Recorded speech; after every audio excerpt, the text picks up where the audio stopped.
The Minnesota Gophers may have a top 5 running back duo in the waiting.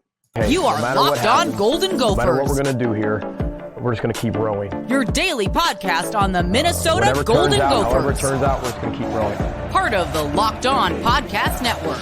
Your team every day. We're just going to keep rowing, and keep rowing.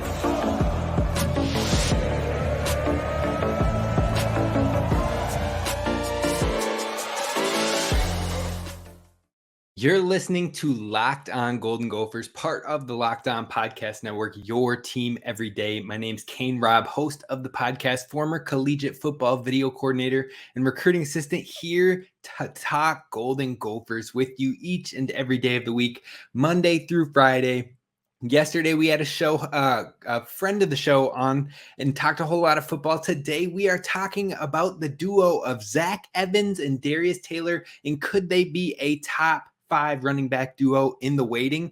I think so, and we're going to dive in super deep today, so be sure to hit subscribe wherever you get the podcast, audio platforms like Stitcher, Spotify, Apple Pods, you name it, and leave a 5-star review while you're there. You help other Gophers fans find this podcast and help us grow the community.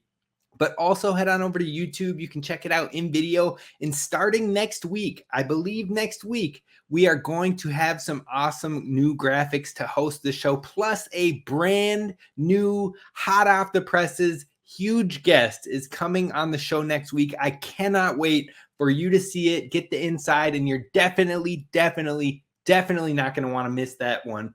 So be sure to hit subscribe over on YouTube. Let me know your guesses down below on who you think this Gopher guest is going to be. I'm guessing you won't get it right, but I'm curious to know who you think it is. So drop those on the comments below on YouTube. But let's talk about Zach Evans, Darius Taylor. Could they be a top 5 running back duo in the waiting? Now picture this. Minnesota Gophers have a top 5 duo in the country, taking you back to the days of Lawrence Maroney and Marion Barber. And man, oh man, was that one heck of a time. Now, while I won't take it to that extreme, since both of those running backs were seeing like 220 carries a pop each, we're not going to get to that level. It's not going to get that way because the game has changed and developed since then. But I do believe that we could see something of the sort in a 1-2 punch from Zach Evans and Darius Taylor, a fire and ice combo with Zach Evans and Darius Taylor. And I think maybe it'd be more of a diet version of what we saw from the Lawrence Maroney and Marion Barber. But just in general, the game of football has changed since 2004. There's a lot more passing incorporated. So again, we won't hit those 220 carries each, but with that core, with that duo in 2004, we saw Maroney with 217 attempts, 1,348 rush yards, and 12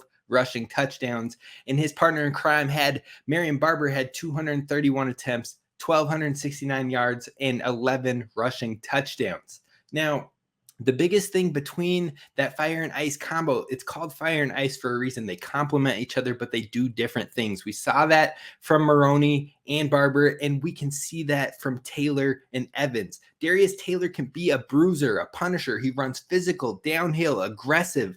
He has great size. He runs hard. He embraces contact. He drives his legs through the contact, and he is very hard to bring down.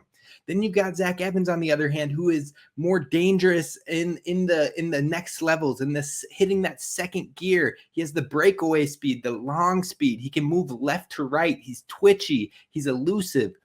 And both of them have the strengths of they can cut. They can make a defender miss. They can make multiple guys miss. They have solid vision. They can read their blocks. They can hit the right holes. But they can both catch the football, which will be huge because that will help them be a threat on the field regardless, because we are talking about a team that is likely going to pass the ball more. But when could it happen? I'm not saying this is going to happen right from the jump. 2023, we got 2 top 5 duo in the nation with a freshman and a redshirt freshman. No. I'm going to have some sense about it. I'm not just over here tooting the horn, going full-blown homer on you all. But what I am saying is that with some development, with the progress, and with the styles and talent that they have, we could get there. We could get to that diet version, like I'm saying, and diet is not supposed to be a bad thing here because they can both be heavily effective in a top 5 duo in the country. I truly think that. Now, what a realistic timeline for that looks like is not 2023 from the jump, because everyone needs time to build and develop and grow even in that starting type role.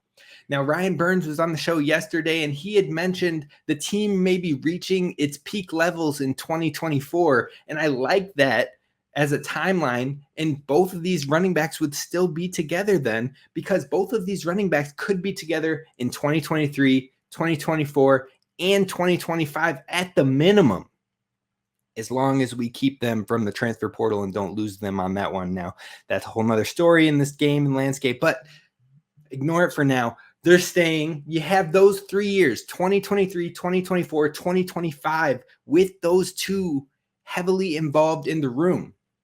Now, I see 2023 as the training wheels year of sorts before we get to the full riding of the bike, before we get to the full level of potential and opportunity for these two guys. They can feel it out. They can have a Sean Tyler and a Bryce Williams to work where they need to and take on roles where they need to. But as we get to 2024, as we get to the later stages of 2023, as the training wheels come off, these two could really hit the ground running, and that's when you can start to see that scary potential. Now think about this. Mo Ibrahim had 320 attempts last year, yet Trey Potts still had 101 attempts as well. In 2024, what if the split were a little bit different? What if it was paired downward a little bit with more passing, obviously, but what if it was more like 180 attempts for one of these running backs? Let's just lean Evans for now. 180 attempts for Evans and 145 attempts for Darius Taylor. That's 325 total attempts by the lead running backs. That's still 96 attempts less than what we saw with Mo Ibrahim and Trey Potts combined last season. 96. So you take that 96 number and you move it to the passing attempts. 96 more passing attempts is a huge amount for this Gophers team to be seen as a more balanced and passing more team. Like we said, we're not going full-blown air raid. We're going to pass the ball more. So almost 100 attempts more definitely hits that, what we've been preaching, what I've said, what Ryan said on the show yesterday, what other Gophers media analysts have said, is that this Gophers team is going to pass more. Well, that almost 100 attempts more, that 96 attempts, that would definitely foot the bill when it comes to passing more. And yet 180 rushing attempts for one back and 145 attempts for another back is still a healthy amount of running on the ground. So you can see the potential there, but you might be telling yourself, Kane, look, it sounds good and all. It sounds great. But the modern game, today's game, just doesn't account for that. You don't see teams having two running backs taking elite level of totes of 150-ish totes each, or even over 100 totes each. You just don't see it in today's game. I disagree with you there. We're going to talk about the modern day duos that have shown it can be done and why it should be even more intriguing for this duo of Evans and Taylor. That's what we're going to talk about coming up next. But first, I want to talk to you about our friends over at Built Bar. You need to head on over to built.com. I just went there right now and I saw they got some new flavors that your boy is going to have to try out, including the birthday cake puff. Now, I don't know about you, but I love birthday cake flavored things. I mean, I probably like birthday cake flavored things more than birthday cake itself. But when you talk about birthday cake flavored ice cream or something of the sort, I'm a fiend for it. I love it. That's my jam. I can't get enough of it. So I'm going to have to run over to get that birthday cake puff now, but they've also got the peanut butter bar. They've got the cookie dough chunk puff. They've got more fruit flavors as well, like raspberry and whatnot. So you're going to have to go to built.com, find the flavor that fits you. It's covered in 100% real chocolate and it tastes nice. Had to say it twice, but you need to head on over there. Use promo code LOCKEDON 15. That's Locked On 15 for you to enter in. You'll get 15% off your order. Or if you don't want to wait, you got to get it right now. Got to get it good. You got to head on over to Sam's Club or Walmart in the pharmacy section, and they got you covered.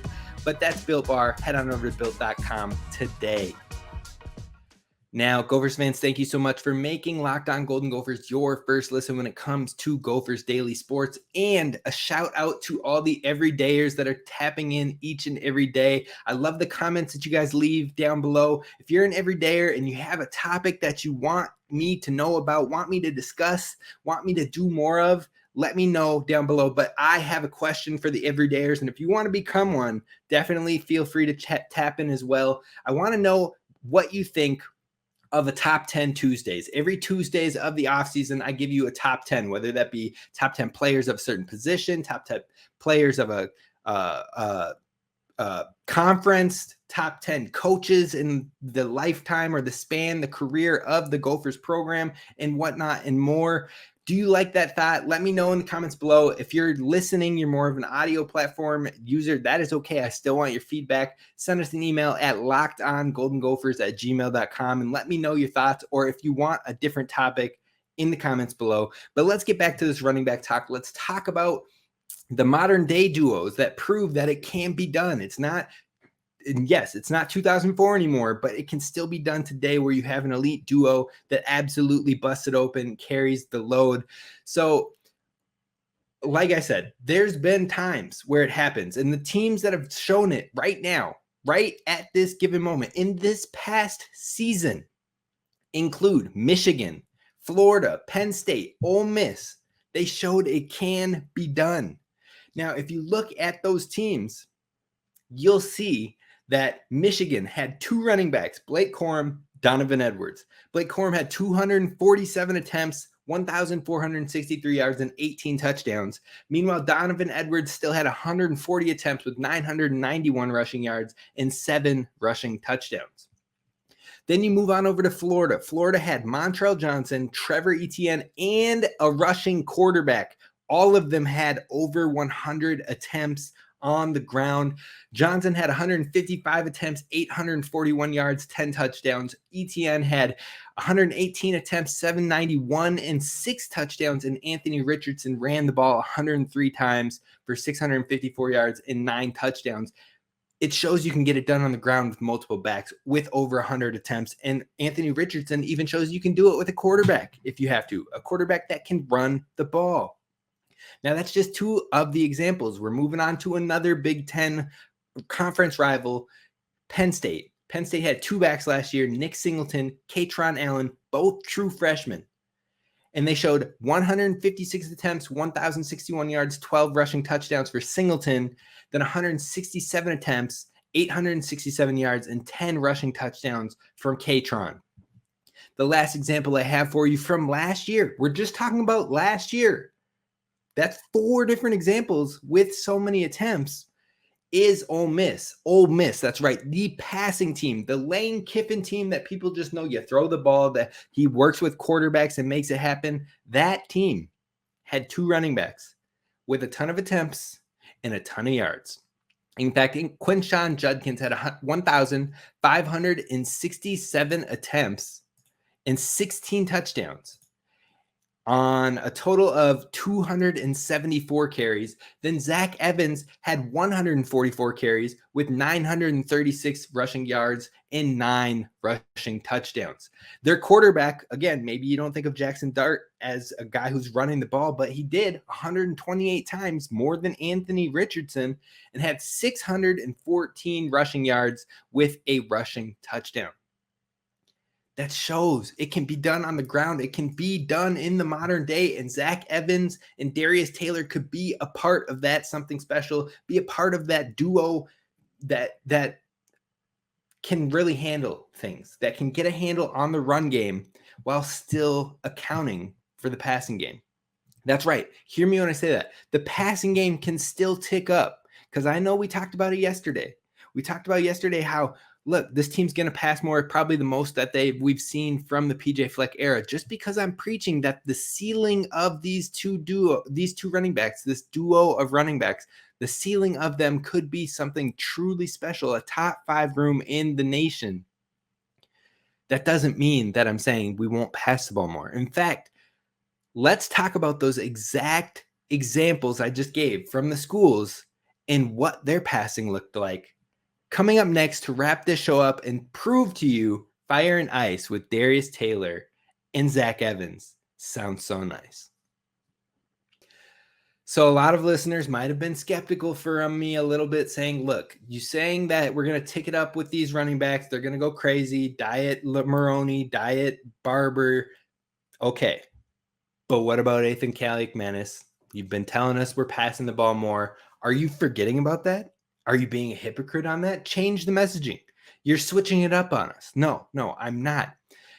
I've been saying Athan and Minnesota are going to pass the ball more. Ryan Burns on yesterday's show was saying we are going to pass the ball more.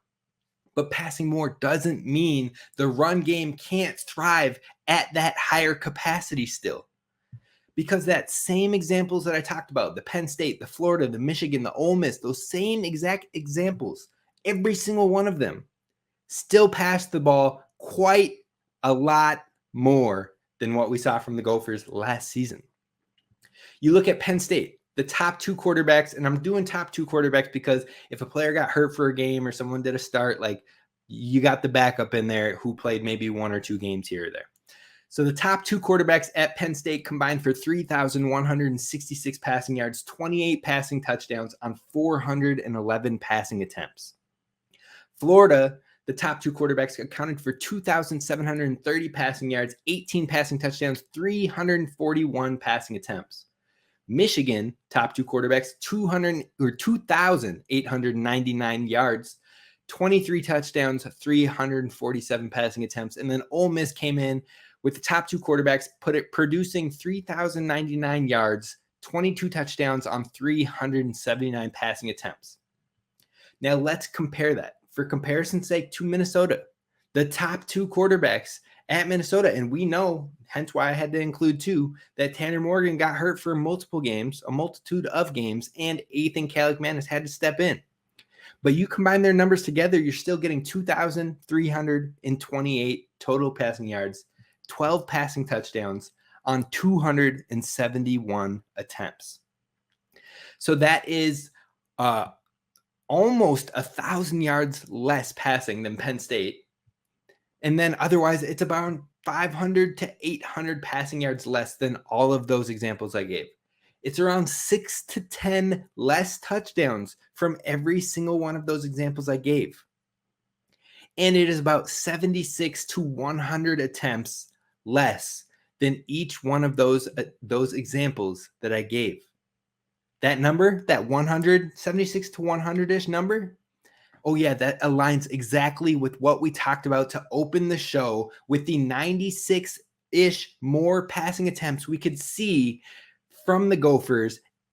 When you look at Mo and Trey and you pare it down and you give Athan those attempts, we came to 96. That's right in that window of 76 to 100 more passing attempts. The exact same thing. Full circle. You see the possibilities. You see it can happen. This team can pass the ball more and still see some ground and pound domination. And when you add the talents and the abilities of a Darius Taylor and of a Zach Evans, the sky's the limit. Now, even with that, the potential of these 2 running backs is sky high. In fact, Darius Taylor is the 2nd highest running back commit in program history when it comes to high school ratings out of here. And Zach Evans is also a top 10 running back in program history when it comes to high school recruits. 2 top 10 in program history. And Zach Evans was hurt in high school in his senior year. So his recruiting had tapered off. I can't remember if it was senior or junior, but he didn't get as much notice and love as he probably should have. He could have finished even higher in his high school recruiting. That potential is right there for the taking, for having a top 5 duo in the country and maybe one of the best duos that we've seen here in Minnesota since Lawrence Maroney and Marion Barber. The future is exciting, and this show shows you straight up what you could achieve, what could be achieved with the Minnesota Golden Gophers if these young running backs capitalize on the potential that seems to be right there for the taking. That's going to do it for us on today's episode of Locked On Golden Gophers. I hope you enjoyed it. Next week, we'll talk some wide receivers in the depth and how we can spread it all out. We'll talk with our new guest, whom none of you will know. I will announce who the guest is on Monday. We will have that guest on Tuesday's show, so do not miss that. Hit subscribe on YouTube so you don't miss it. I'll see you then. This is Kane Rob signing off. Row the boat. Sky you mine.